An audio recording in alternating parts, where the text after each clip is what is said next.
जय श्रीमन नारायण। जय श्री कृष्णा।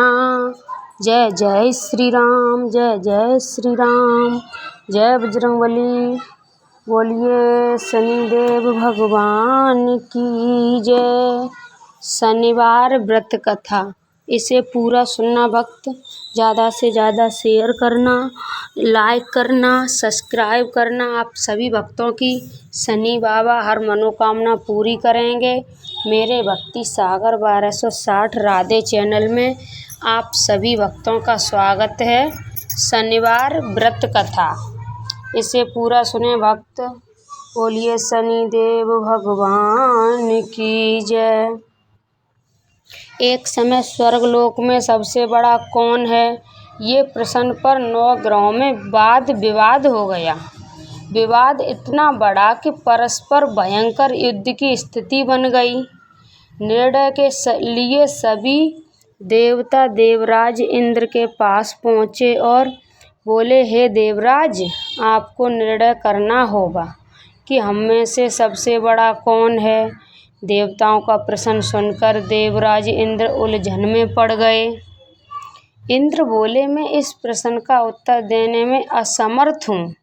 हम सभी पृथ्वी लोक में उज्जैन नगरी के राजा विक्रमादित्य के पास चलते हैं। देवराज इंद्र सहित सभी ग्रह उज्जैन नगरी पहुँचे। महल में पहुंचकर जब देवताओं ने उनसे अपना प्रश्न पूछा तो राजा विक्रमादित्य भी कुछ देर के लिए परेशान हो उठे, क्योंकि सभी देवता अपनी अपनी शक्तियों के कारण महान थे। किसी को भी छोटा या बड़ा कह देने से उनके क्रोध के प्रकोप से भयंकर हानि पहुंच सकती थी। अचानक राजा विक्रमादित्य को एक उपाय सूझा और उन्होंने प्रश्न विभिन्न धातुओं स्वर्ण, रजत, कांसा, ताम्र, सीसा, रांगा, जस्ता, अमृत व लोहे के 9 आसन बनाए। धातुओं के गुणों के अनुसार सभी आसनों को एक दूसरों के पीछे रखकर उन्होंने देवताओं को अपने अपने सिंहासन पर बैठने को कहा। देवताओं ने बैठने के बाद राजा विक्रमादित्य ने कहा, आपका निर्णय तो स्वयं हो गया। जो सबसे पहले सिंहासन पर विराजमान है वही सबसे बड़ा है। राजा विक्रमादित्य के निर्णय को सुनकर शनि देवता ने सबसे पीछे आसन पर बैठने के कारण अपने को छोटा जानकर क्रोधित होकर कहा, राजा विक्रमादित्य, तुमने मुझे बहुत पीछे बैठाकर मेरा अपमान किया है। तुम मेरी शक्ति से परिचित नहीं हो। मैं तुम्हारा सर्वनाश कर दूंगा। शनि ने कहा, सूर्य एक राशि पर 1 महीने, चंद्रमा 2.25 दिन, मंगल 1.5 महीने, बुध और शुक्र 1 महीने, बृहस्पति 13 महीने रहते हैं, लेकिन मैं किसी राशि पर 7.5 वर्ष तक रहता हूँ। बड़े बड़े देवताओं को मैंने बहुत प्रकोप से पीड़ित किया है। राम को 7.5 के कारण ही वन में जाकर रहना पड़ा और रावण को 7.5 के कारण ही युद्ध में मृत्यु का शिकार बनना पड़ा। राजा, अब तू भी मेरे प्रकोप से नहीं बचेगा। इसके बाद अन्य ग्रहों के देवताओं तो प्रसन्न के साथ चले गए, परंतु शनिदेव बड़े क्रोध के साथ वहां से विदा हुए। राजा विक्रमादित्य पहले की तरह ही न्याय करते रहे। उनके राज्य में सभी स्त्री पुरुष बहुत आनंद से जीवन यापन कर रहे थे। कुछ दिन ऐसे ही बीत गए। उधर शनि देवता अपने अपमान को भूले नहीं थे।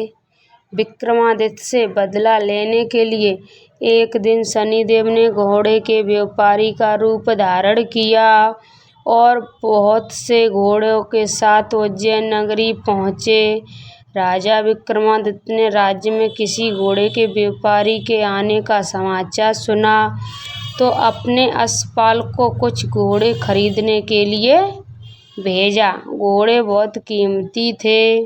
अश्वपाल ने जब वापस लौटकर इस संबंध में बताया तो राजा विक्रमादित्य ने स्वयं आकर एक सुंदर व शक्तिशाली घोड़े को पसंद किया घोड़े की चाल देखने के लिए राजा उस घोड़े पर सवार हुए तो वह घोड़ा बिजली की गति से दौड़ पड़ा। तेजी से दौड़ता घोड़ा राजा को दूर एक जंगल में ले गया और फिर राजा को वहां गिराकर जंगल में कहीं गायब हो गया। राजा अपने नगर को लौटने के लिए जंगल में भटकने लगा, लेकिन उन्हें लौटने का कोई रास्ता नहीं मिला। राजा को भूख प्यास लगाई। बहुत घूमने पर उसे एक चरवाहा मिला। राजा ने उससे पानी मांगा।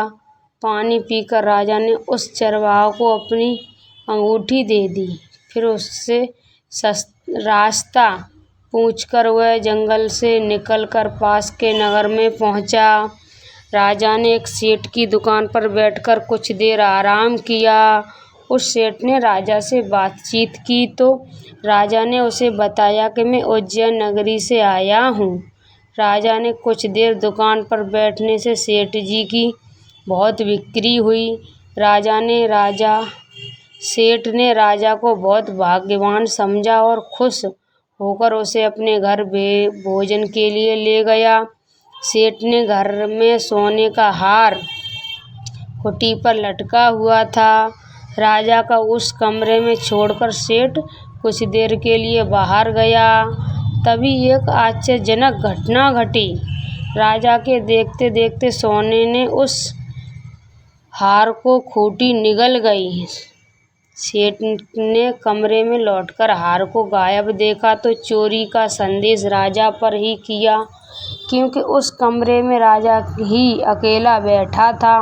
सेठ ने अपने नौकर से कहा कि इस परदेशी को रस्सियों से बांधकर नगर के राजा के पास ले चलो। राजा ने विक्रमादित्य से हार के बारे में पूछा तो उसने बताया कि देखते ही देखते खूंटी ने हार को निगल लिया था।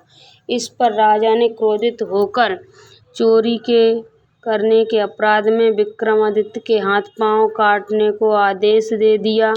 राजा विक्रमादित्य के हाथ पांव काटकर उस नगर की सड़क पर छोड़ दिया गया। कुछ दिन बाद एक तेली उसे उठाकर अपने घर ले गया और उसे अपने कोलू पर बैठा दिया। राजा आवाज देकर बैलों को हाँकता रहता। इस तरह तेली का बैल चलता रहा और राजा को भोजन मिलता रहा। शनि के प्रकोप की 7.5 पूरी होने पर वर्षा ऋतु प्रारंभ हुई।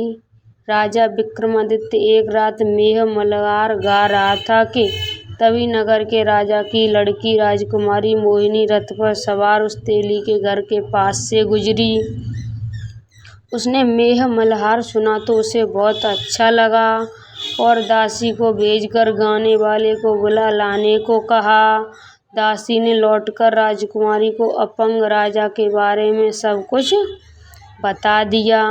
राजकुमारी उसके मेघ मल्हार से बहुत मोहित हुई, अतः उसने सब कुछ जानकर भी अपंग राजा से विवाह करने का निश्चय कर लिया। राजकुमारी ने अपने माता पिता से जब ये बात कही तो वे हैरान रह गए।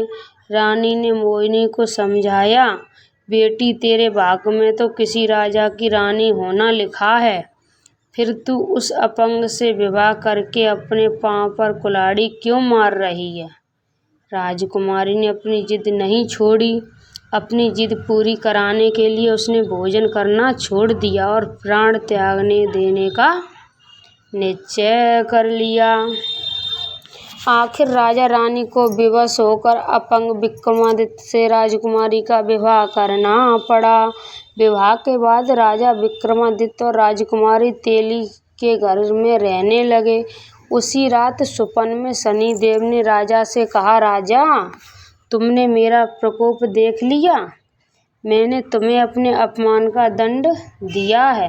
राजा ने शनिदेव से क्षमा करने को कहा और प्रार्थना की, हे शनिदेव, आपने जितना दुख मुझे दिया है अन्य किसी को न देना। शनिदेव ने कुछ सोचकर कहा, राजा मैं तुम्हारी प्रार्थना स्वीकार करता हूँ। जो कोई स्त्री पुरुष मेरी पूजा करेगा, शनिवार को व्रत करके मेरी व्रत कथा सुनेगा, उस पर मेरी अनुकंपा बनी रहेगी। प्रातःकाल राजा विक्रमादित्य की नींद खुली तो अपने हाथ पांव देखकर राजा को बहुत खुशी हुई। उसने मन ही मन शनिदेव को प्रणाम किया। राजकुमारी भी राजा के हाथ पांव सही सलामत देखकर आश्चर्य में डूब गई। तब राजा विक्रमादित्य ने अपना परिचय देते हुए शनिदेव के प्रकोप की सारी कहानी सुनाई। सेठ को जब इस बात का पता चला तो दौड़ता हुआ तेली के घर पहुंचा और राजा के चरणों में गिरकर क्षमा मांगने लगा। राजा ने उसे क्षमा कर दिया क्योंकि ये सब तो शनिदेव के प्रकोप के कारण हुआ था। सेठ ने राजा को अपने घर ले गया और उसे भोजन कराया। भोजन करते समय वहाँ एक आश्चर्यजनक घटना घटी। सबके देखते देखते उस खुटी ने हार उगल दिया। सेठ जी अपनी बेटी का विवाह भी राजा के साथ कर दिया और बहुत से स्वर्ण आभूषण धन आदि देकर राजा को विदा किया। राजा विक्रमादित्य राजकुमारी मोहिनी और सेठ की बेटी के साथ उज्जैन नगरी पहुँचे तो नगरवासियों ने हर्ष से उनका स्वागत किया। अगले दिन राजा विक्रमादित्य ने पूरे राज्य में घोषणा कराई कि शनिदेव सब देवों में सर्वश्रेष्ठ हैं। प्रत्येक स्त्री पुरुष शनिवार को उनका व्रत करें और व्रत कथा अवश्य सुने। राजा विक्रमादित्य की घोषणा से शनिदेव बहुत प्रसन्न हुए। शनिवार का व्रत करने और व्रत कथा सुनने के कारण सभी लोगों की मनोकामनाएं शनिदेव की अनुकंपा से पूरी होने लगीं। सभी लोग आनंद पूर्वक रहने लगे। बोलिए शनिदेव भगवान की जय, शनिदेव महाराज की जय। श्री शनिदेव भगवान की आरती।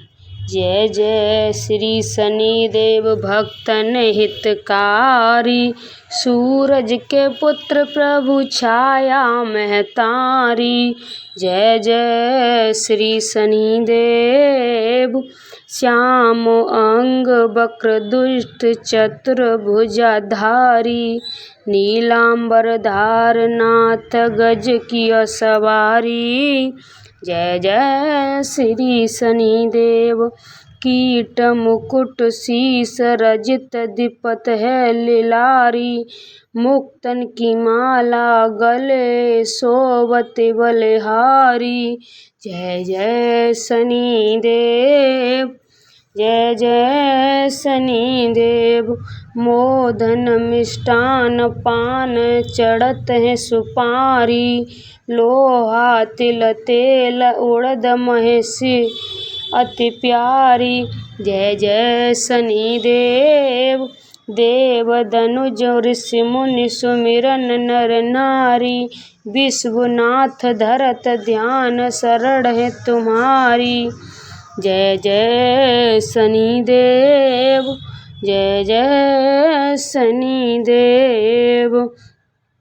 आप सभी भक्तों पर शनिदेव बाबा की कृपा बनी रहे। आप सभी भक्तों को मैंने शनिवार व्रत कथा सुनाई और आरती सुनाई। उसमें सुनावे में मैंने कोई गलत शब्द बोला हो उसे आप सभी भक्त माफ़ करना। आप सभी भक्त बोलिए शनि बाबा की जय, शनिदेव भगवान की जय। जय जय शनिदेव जय जय शनिदेव, जय जय शनिदेव जय जय शनिदेव, जय जय शनिदेव जय जय शनिदेव। आप सभी भक्त इस वीडियो को ज़्यादा से ज़्यादा शेयर करना, लाइक करना, सब्सक्राइब करना। बोलिए हनुमान बाबा की जय, रामचंद्र भगवान की जय। राधे राधे।